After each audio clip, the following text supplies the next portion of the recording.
Aunty Donna. I have Mark and Broden returning to the green room, this time with a different host, obviously, not the same as last time, but we're also here in a new year in 2021, which feels a bit like 2020, but welcome back to the green room, boys. It's a pleasure to be back. It's so nice. We feel like we are the guests, that the hosts change, but the guests stay the same. Yeah, that's our experience of the green room so far anyway, because when we first did the green room, the host... Well, you were in a Doctor Who way. You were in a different form. I imagine what's the Doctor Who thing? I know.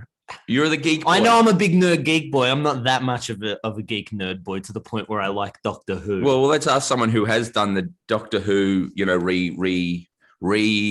incarnation. No, it's a reincarnation. Is Doctor Who the same Doctor Who? Does the Doctor Who now have the memories of the first Doctor Who? Yeah, but sounds like the Doctor Who nerds right over here. Am I right, everyone? Am I right? I love Doctor Who. I've always loved Doctor Who. I've never watched Doctor Who. Yeah. Doctor Who? Yeah, that's exactly my reaction to Doctor Who. But what we're saying is, at the green room, in a way, there's you are Doctor Who. They regenerate. I think it might be. Yeah, I think we'll go with all of it, but I think because there was a female one too, so it's like we're on brand, guys. We're on brand. Yep. And I feel like you may be the actual real host of the green room, and I'm your guest. So okay. Well, our first question would be, how does that make you feel as the host to be a guest? Yeah, on our podcast now. We're taking over. Yeah, look, it's a huge thrill, massive honor. I feel like it's really flipped too, because I'm the one in lockdown now and you guys aren't. So how the tables have turned. They have. But that was our plan all along in Melbourne. We would look like we were a shit show up until the moment when you least expected it, and then we'd strike. And we'd get our shit together and be like, we were faking all along. But a removalist from Sydney, who moved a house in Melbourne and Adelaide. He tested positive yesterday. Cool. And now we've got 2 positive cases this morning. Nice. That's so exciting for Melbourne. It's very fun for everyone. I'm very happy to hear that.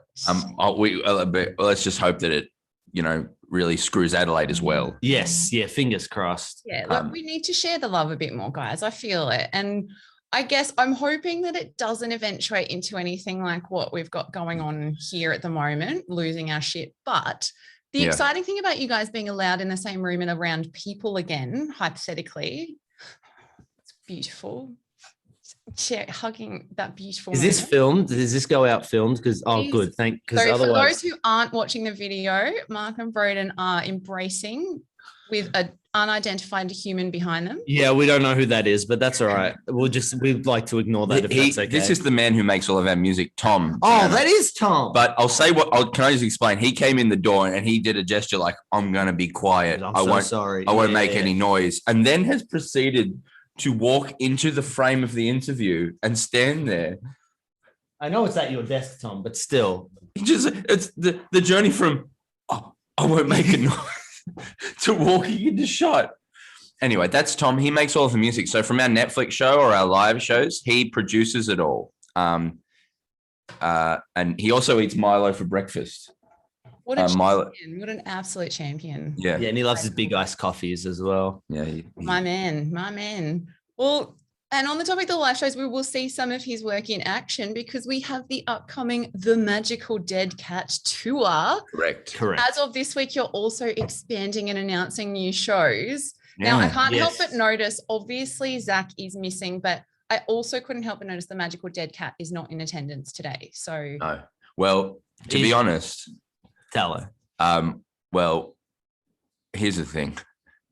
This is true. When my grandfather died, I went to a funeral. I went to his, not a funeral. I went to. When my grandfather died, I just went to any funeral I could get my hands on. Rookie mistake. Yeah, you got to go to the person you know. Fuck. That's why I was like, everyone was crying, and I was like, "What's going on?" I went to the open casket, and I'm like, I don't know this man.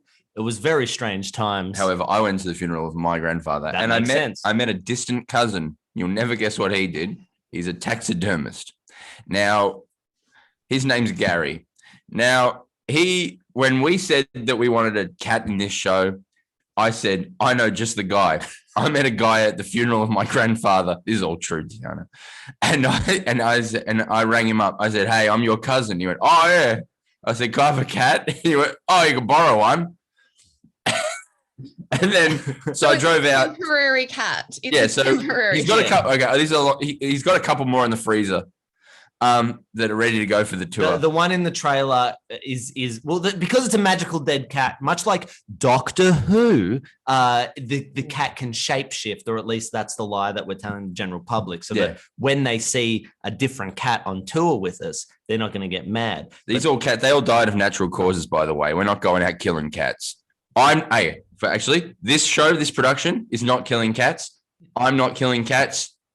Can't speak for him. What I do in my private time is for me and not for anyone else. And if that includes, I'm so sorry that you're absolutely right. Yeah. If I'm hunting down cats in alleys, that's none of your business. Yeah, that's no one else's business except for mine. Marco, they're a pest. He likes to call himself Super Rat. He calls himself the Rat Avenger. Yeah, the Rat King as well. Sometimes I call myself the Rat King because he's like, cats kill rats, but I'm the super cat. I mean, the super rat. Well, I'm also a super cat because I eat them. And then I get real strong. He gets the power of every cat he eats. Powers, which is really good. Sounding dangerously like a rap all of a sudden. I feel like, did we just write a song by accident? Yeah. You own this now. You own the IP for this song now, which is great. Good.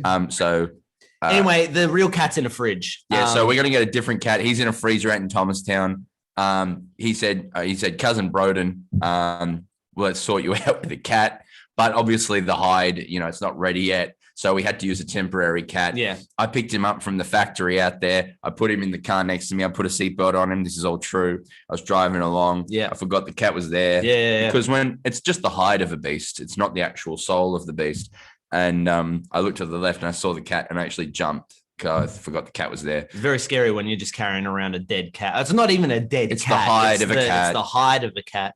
I had to film it playing Call of Duty, which will be coming out as a vlog later on. Hot scoop. The cat plays Call of Duty and is terrible at it, by the way. But that may be because it's using paws rather than thumbs. And it has nothing to do with the fact it's dead, obviously. No, what's magical. So you got to remember the magicality cancels out the deadinality. This is interesting to me, and I feel like the more that you say this is a real story, it genuinely feels like it's real. Like, well, the magical element, the magical element. Go say it. It's fake, but that's not real. Everything I said about Gary Pegg, that's real. Taxidermist is real in Thomastown. South Pacific Taxidermy is the name of his company. He has an elephant at the moment. He has an elephant hide ready to go. It died natural causes, I hope. Yeah. But I don't know, Tiana. I won't cross the border to come to do that yet, but I might have to put in a phone call after this just in case. There's a little post-lockdown treat. On an unrelated topic, if you are in need of some ivory, we know we have a hookup. We know a guy who can hook up with some top quality ivory. We're ivory dealers here at Aunty Donna.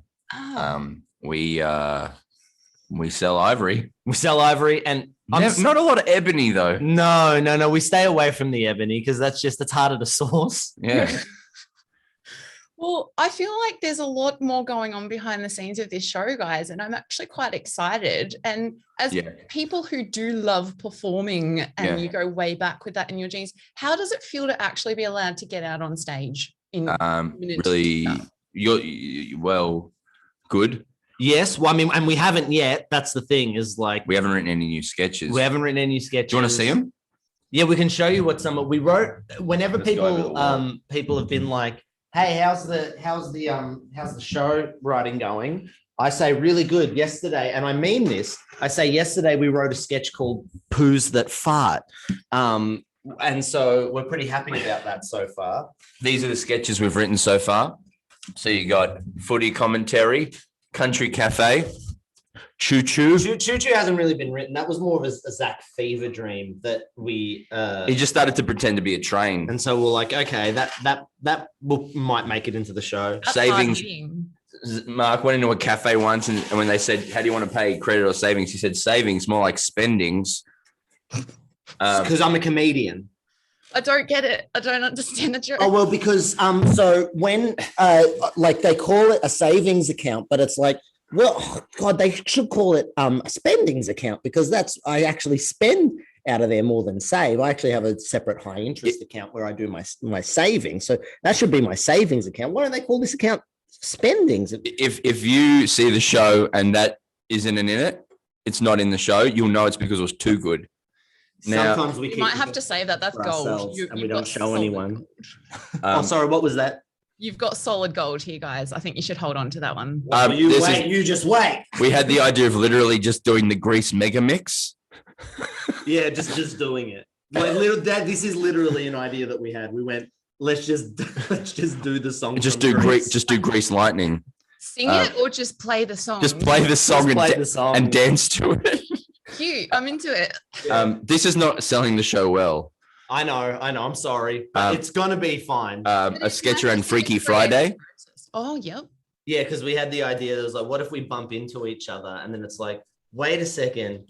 Now I'm in your body. This is so different. Wow, I have a penis, because we're all just very similar. So I'm just going to show you a post-it for one sketch, which is worth the ticket price alone. Already? Is it going to be in reverse? Are these in reverse to you? Yes. Yeah, you're good. Oh, no, it's all good. For those who are listening, can you please? Shitler. Yep. So the sketch goes. Broden goes, "Oh, Hitler, more like shitler." And then Michelle Branch plays. Oh, it's so emotional. But these are just some of the ideas that we've been working on. We're not going to tell you all of them, obviously, because we want some of them to be a surprise. Also, the chances of any of these making it in are low. So just because, it's early days. But it's nice to see you guys kind of, embracing some new ideas, because I have heard that there's going to be some fan favorites and potentially some of these sensational new ideas that, if you don't put them in the show, I might steal them myself. So I'm just making that very clear now. Like, you can have them. Or fully plagiarized. But tell me, like, after the whole Netflix thing, the dust has settled on that. You've got this on the very near horizon. Like, what is it that you guys are most excited about? That someone's walking in the room? They're just no. Look, hey, that's Sam. Ignore the man behind Mark and Broden. Sam writes with us. We didn't know he'd be stepping through the door 14 minutes early. We hope that hasn't ruined anything. No, it's not. And it's nice to see, as we can see, there's a lot of people at play in all of this. Yeah. You haven't seen, there's a Greek guy in the corner as well. You haven't seen him yet. We haven't. Maybe we'll bring him in for a bonus feature later. Yeah. Maybe. I don't know. We'll see. I don't want to push my luck. What was the question? It was talking about, what was the question? Sorry. I'm sorry, Tiana. There was a man came in and he ruined the momentum of this. Sorry. I think he made it better, personally. I think he's made it better. He's improved it immensely. But did you expect this interview to be so zany and or wacky out of curiosity? Well, I've seen you guys do interpretive dance solely for an interview. So I'm very, very happy we're speaking. This is like a huge thing for me, because I'd brushed up on my interpretive dance. So that was a mistake, because we weren't going to do that for this. But God damn it. But it's all right. If you want to refer to us as Zane Brains, that would be okay. For him. For me. The Zane Brain Rat King. Yep, the Zane Brain Rat King. Got it. That'd be great. And me, Broden. Yeah. I'm sorry. Your question was, I'm sorry.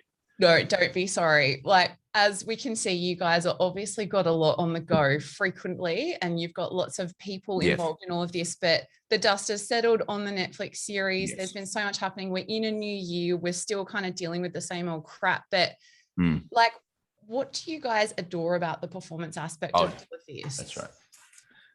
Well, yes, we haven't performed in 3 years pretty much, because we made, in my opinion, we made our best ever live show in like 2018.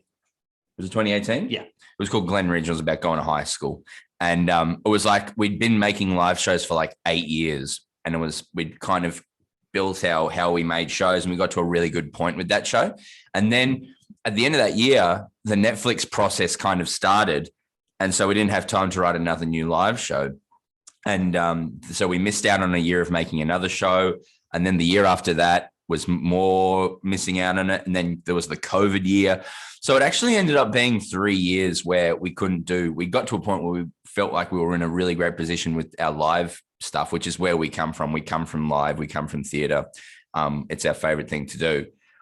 So we actually were in this position where we weren't able to do this, this medium. And at the first opportunity that we could, we started to get the wheels moving. So the post-its there, and the last few months have been the first time that we've been able to do this again.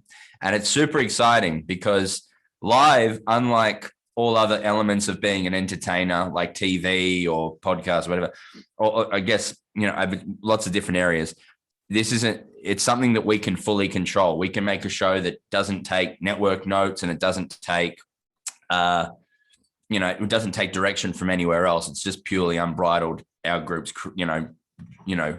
creative id, and we can just do what we want. And also for our audience who like us, it really is just the best way to connect with people. We're actually blown away by the response, because we wanted to perform for people. But what was really cool to see is that, by the way, tickets moved in the first 2 days after they went on sale. It seemed like lots of people were really keen to come see us again as well. So that was really lovely. Yeah. Yeah. And with all these characters, obviously you're playing fictionalized versions of yourselves in a lot of this. Like, do people come up to you and feel like they know you as a result of that? Like, how much, obviously a lot of these characters are very outlandish, but is that experience kind of still something that you're getting used to, or are you just kind of that's just normal now? It's an experience. It's a phenomenon I'm learning more about, and it's called parasocial relationships, which What's means this? Parasocial relationships. Oh, it's like when people jump out of planes and then no, that's parachuting relationships. Right. Parasocial. Very close though. Very close. Parasocial relationships are when. I'm so sorry. It's okay. It's very easy to get confused. I got confused as well the first time. I'm learning. The first time it happened, I was parachuting. So fucking fucked me up. That would have been way too much for me. Because I was skydiving, right? Yeah. And then as I'm going, you're falling? I'm falling. I've got a parachute, right? I've got a man on my back who has a parachute, right? And I'm falling. And then this other skydiver comes up next to me, and they're like, "Bud!" And I was like, I'm in the middle of something. And then we're falling. We're at like 60,000 feet, right? And we're falling. And he's like, I love, what's it called? What's the one with the wine? The one with the wine. And I'm like, we're doing backflips and stuff. And we're going, I'm like, I'm just in the middle of something. And he's like, can I get a photo? And anyway, so parasocial relationships. Forget about the parachuting relationship. That was parachuting, parasocial. Yeah. Is when people feel like, because they've seen our stuff and they like our stuff and they engage with it. And in those videos, my name is Mark and Broden's name is Broden, or sometimes Broden's name is something else and he's drinking piss, and sometimes my name's something else and I'm drinking piss, but that's not off camera. But they then think that they know us, right? Personally, which is fine. And so sometimes they'll come up to us and be a little handsy.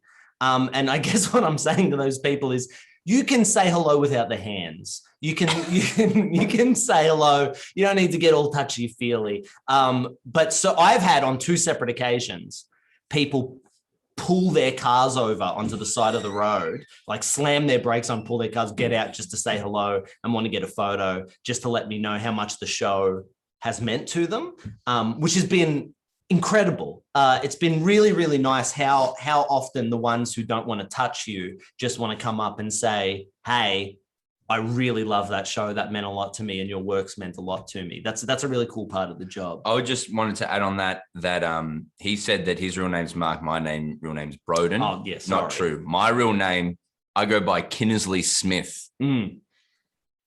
I'm so sorry. We'll have to make sure we soup you correctly. Yeah. I'm Kinnersley. Kinnersley Smith. Is that a family name or?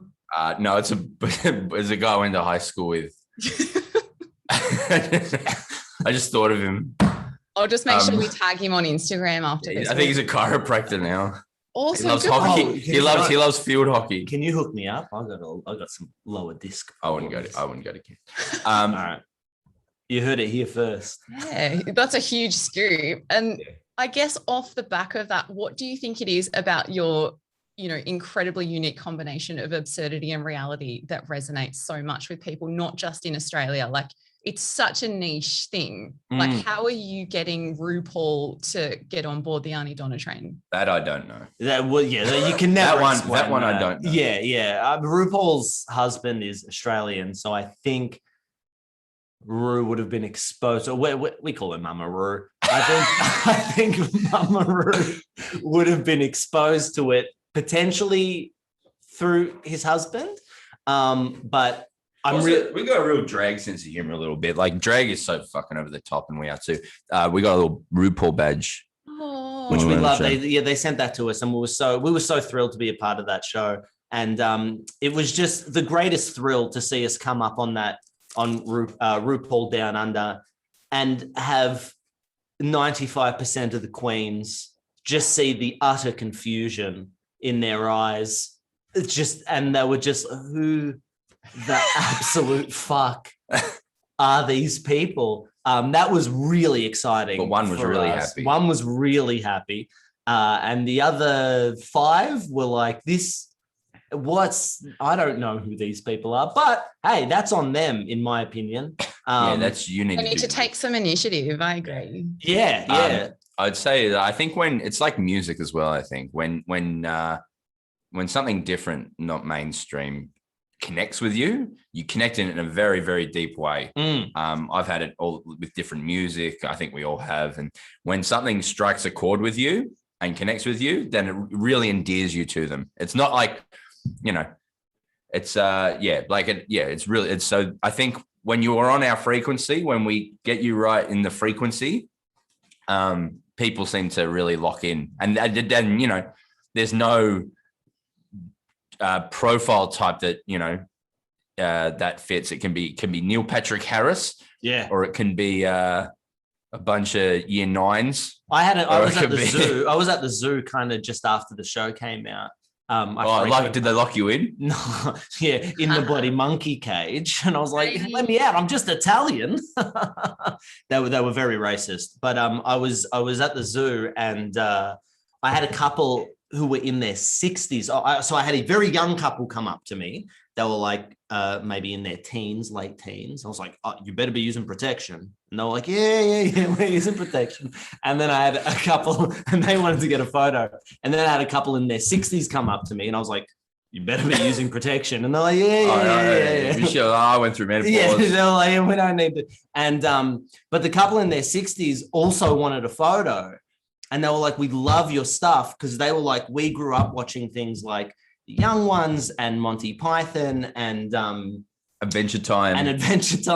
And that was huge for me, because it was like the people who were unaware of the lineage of sort of, the things that we're inspired by and that they see now, and they think we're wholly original and they have no idea what we're ripping off. They really like us. And the people who know what we're ripping off and have seen it still think what we're doing is cool and original. I was like, that's awesome. We've really pulled the wool over everyone's eyes. But no, it was the best thing about that was it was like, oh, wow, it did have this resonating effect, kind of like multi-generational. And that was quite overwhelming and quite like, I was like, oh, I think we've done something a little bit special here. It was the first time where I really felt like, I was like, oh, wow, that's really, really, really cool, Yeah, which it's funny. I was a fan from a little way back. I can't be one of those people who's like, I knew them first, because I don't go on YouTube comments. And why would you want to be one of those people? You know what? I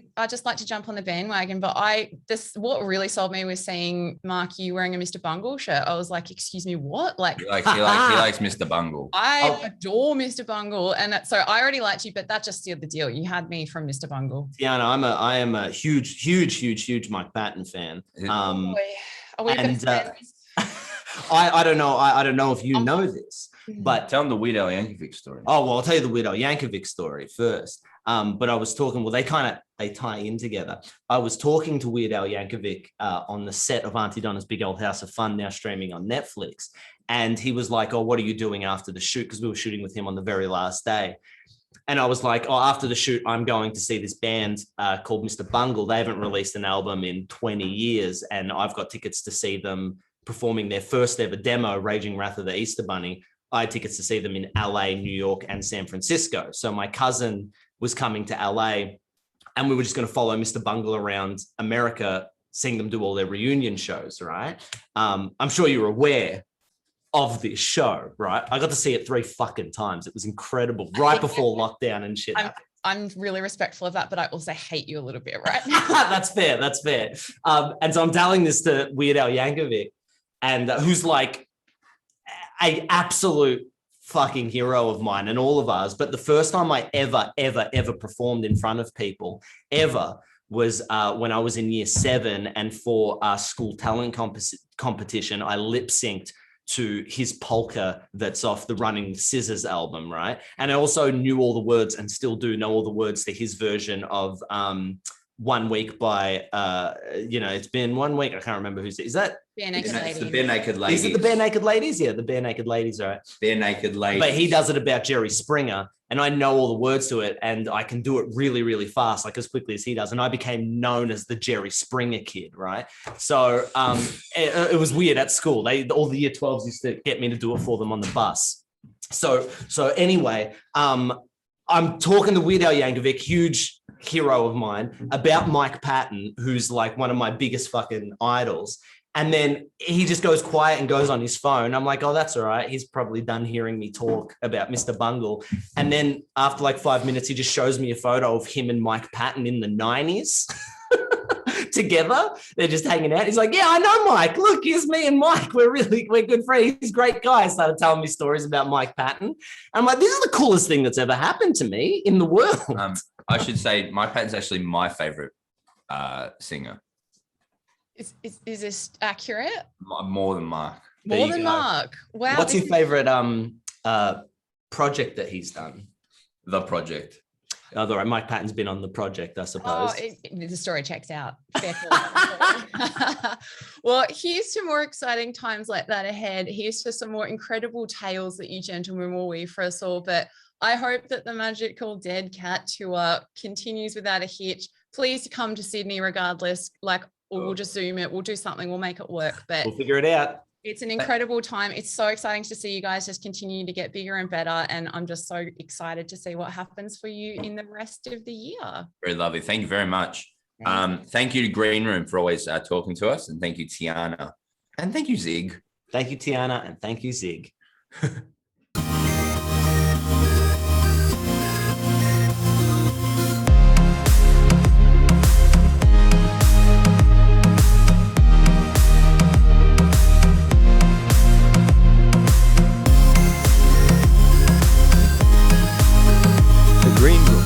Tiana Speter is a podcast from the Handshake Agency Network, produced by Tiana Speter and Andrew Mast, with Pharrell D'Souza and Henry Gibson providing research. Recorded and engineered by Zig Parker, executive producer Craig Treweek.